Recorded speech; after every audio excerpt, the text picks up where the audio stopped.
মিলানোর পরে দেখলাম যে দলিলটার আসলে যে ভলিউম এবং দলিল দেওয়া আছে সম্পূর্ণ জাল, ওটার সাথে রেকর্ড রুমের কোনো মিল নেই। একটাই না কয় সপ্তাহ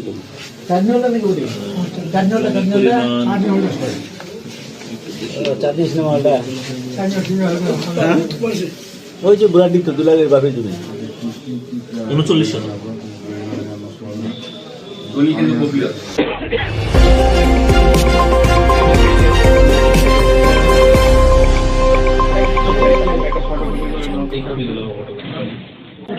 ওইটা মিলে জাল হিসেবে যখন ধরা পড়ি তখন আমাকে আটকায় দিল।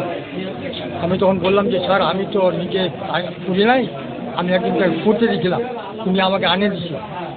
ও যে ওই লোকটা ছিল বলছে হ্যাঁ চিনি, নাম জানো কিন্তু জানি না, মোবাইল নম্বর আমি জানি না। কত টাকা দিচ্ছিলেন? 10,000 টাকা, 60,000 টাকা নিচ্ছে। কি নাম ওর? ওই মুজিবুর রহমান, ওর নাম মুজিবুর। ওকেই দিচ্ছিলেন? হ্যাঁ। তারপরে কতদিন পরে আনে দিচ্ছে আপনাকে কাগজটা? দিচ্ছে প্রায় 15-20 দিন পর দিচ্ছে। আপনার এই জমিটা আপনার কবিলত হয়েছিল কত সালে? 73 সালে। 73 সালে? হ্যাঁ। খারিজটা হয়েছে কত? খারিটা হচ্ছে 76 না 75 না 76 না 77 এরকম হয়েছে, আমি পরে দেখি না। আচ্ছা, এটা কি আপনি বিক্রি করতে আসছিলেন? 300 তো ওই ওষুধ দিচ্ছিলাম আমি 61 মানে আমার চিকিৎসার জন্য। হ্যাঁ। আর দুলাল 1,000 টাকা আমি দুলালকে দিই।